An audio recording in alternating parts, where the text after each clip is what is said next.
नमस्कार, मैं अर्चना शुक्ला अपने YouTube चैनल अनय साहित्य क्लासेस में आप सभी का बहुत बहुत स्वागत करती हूँ। मैं आप सभी को हिंदी व्याकरण में संधि पढ़ा रही हूँ और स्वर संधि मैंने आपको पढ़ा दिया है। अब अगले कड़ी में बढ़ते हुए संधि के अगले प्रकार व्यंजन संधि को हम आज आपको पढ़ाएंगे। व्यंजन संधि क्या है ये देखते हैं। व्यंजन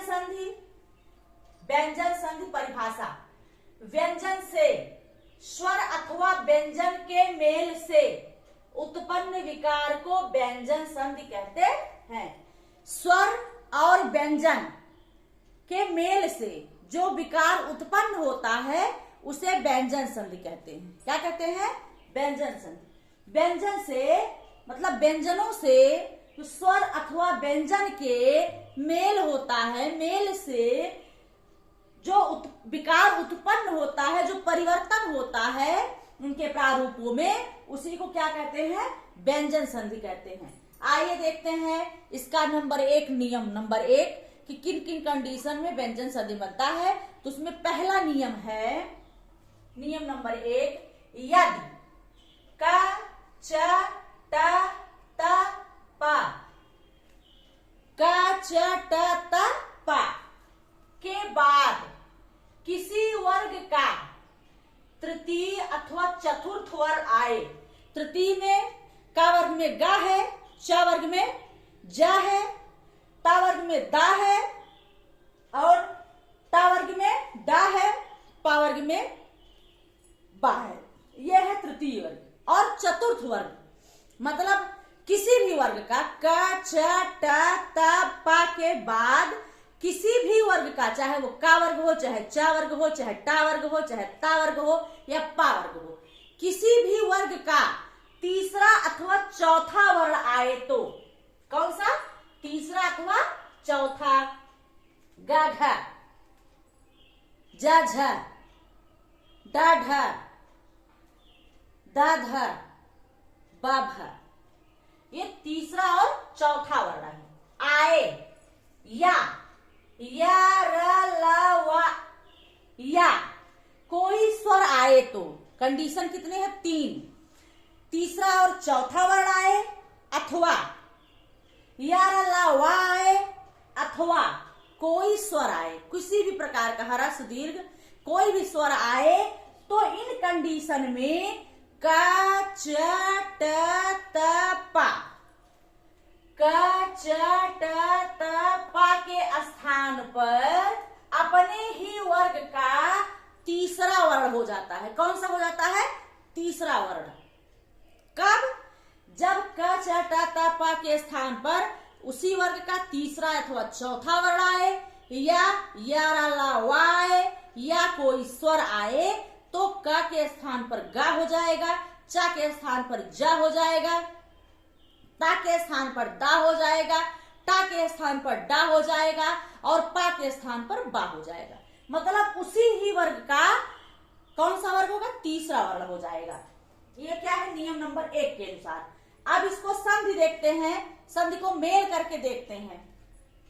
जैसे दिक धन गज, यहाँ आप देख रहे हैं का जो है पहला वर्ण है। का च ट त बताया गया था, इसके बाद क्या आ गया? ग बताया गया। तीसरा अथवा चौथा य र ल स्वर यही आने पर बदलेगा किसमें? तीसरे वर्ग में। दिक धन गज क्या हो जाएगा इसका? यहाँ का क्या बन जाएगा? गा बन जाएगा। इसका संधि होगा दिग्गज। क्या हो जाएगा? दिग्गज। इसी प्रकार से सत धन वाड़ी, ता के बाद या र ल व आया है तो ता का क्या हो जाएगा? दा। उसी वर्ग का तीसरे में परिवर्तित हो जाएगा तो सत धन वाड़ी का क्या हो जाएगा? सदवाड़ी। क्या हो जाएगा? सदवाड़ी। अगला उदाहरण अच धन अंत। यहाँ च के बाद स्वर आया आ तो स्वर आएगा तब भी अब उसी वर्ग के तीसरे में बदलेगा तो अच धन अंत का संधि हो जाएगा अजंत। क्या हो जाएगा? अजंत। ठीक। जैसे दिक धन दर्शन, दिक है का है, का के बाद क्या आ गया? तीसरा। किसका तीसरा? ता वर्ग का तीसरा वर्ण आ गया द, तो का क्या हो जाएगा? ग। तो दिग्धन दर्शन का हो जाएगा दिग्दर्शन। क्या हो जाएगा? दिग्दर्शन।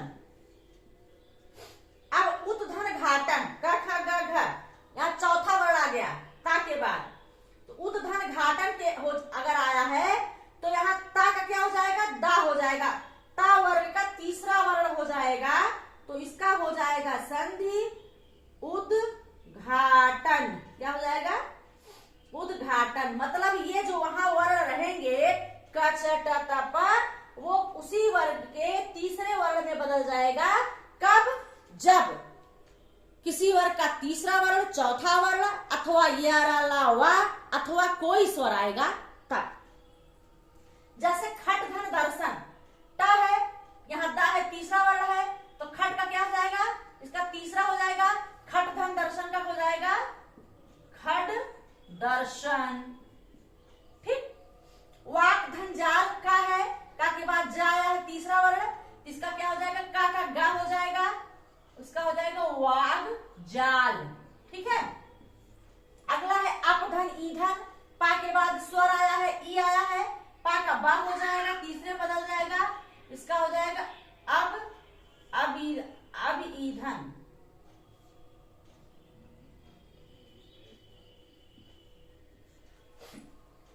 दिग्धन भ्रम है, का के बाद भा आया है, भा जो है चौथा वर्ण है, का गा हो जाएगा, इसका हो जाएगा दिग्भ्रम। क्या हो गया? दिग्भ्रम। इसी प्रकार से जगत धन आधार है, ता जो है क्या है? ता के बाद आया है स्वर। जब स्वर आए तब भी जो है ता अपने ही वर्ग का तीसरा वर्ण बना लेगा ये, तो इसका हो जाएगा जगदाधार।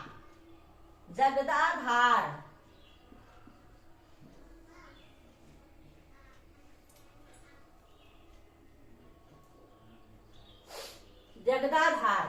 जगत धन आनंद, ता का दा हो जाएगा, क्योंकि यहाँ ता के बाद आया है, आस्वर है, तो इसका जो है संधि हो जाएगा जगदानंद। क्या हो जाएगा? जगदानंद।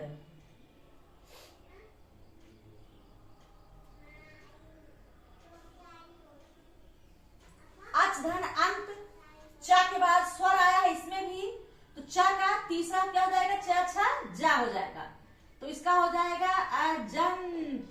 क्या हो जाएगा? अजंत। अपधन जा, तो इसका हो जाएगा पा का बा होगा, क्योंकि यहाँ तीसरा वर्ण आया है जा, तो यहाँ पर हो जाएगा अब्ज। क्या हो गया? अब्ज। जगत धन ईस, इसका क्या हो जाएगा? इसके बाद क्या होगा? ता है, ता के बाद स्वर आया है, ता का हो जाएगा दा, इसका हो जाएगा जगदीश। क्या हो जाएगा? जगदीश।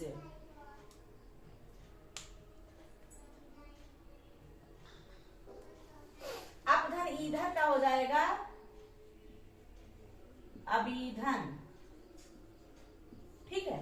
तो इस प्रकार से ये आपके व्यंजन संधि के नियम नंबर 1 है, जिसमें कि ये शर्त है कि यदि क च ट त प के बाद उसी वर्ण का या किसी भी वर्ग का तीसरा और चौथा वर्ण आए, अथवा यारा ला वाय अथवा कोई भी स्वर आए, तो उस वर्ग का तीसरा वर्ण हो जाएगा। ये नियम नंबर 1 के अंतर्गत मैंने आपको ये संधियां बताई।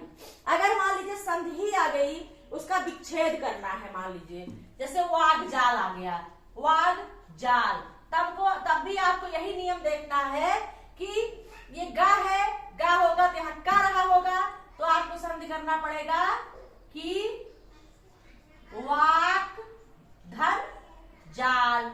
ठीक है। संधि विच्छेद में भी यही ध्यान देना पड़ेगा कि जो अर्ध व्यंजन रहेंगे उसी वर्ग का पहला व्यंजन आपको कर देना है। तो ये रहे व्यंजन संधि के पहले नियम। आपको अगले कक्षा में व्यंजन संधि के दूसरे नियम के साथ फिर आपसे मिलेंगे हम आपको। और आज की कक्षा में बस इतना ही। व्यंजन संधि आज से हमने आपको पढ़ाना शुरू कर दिया है। फिर अगले कक्षा में नए नियम के साथ मिलेंगे। धन्यवाद।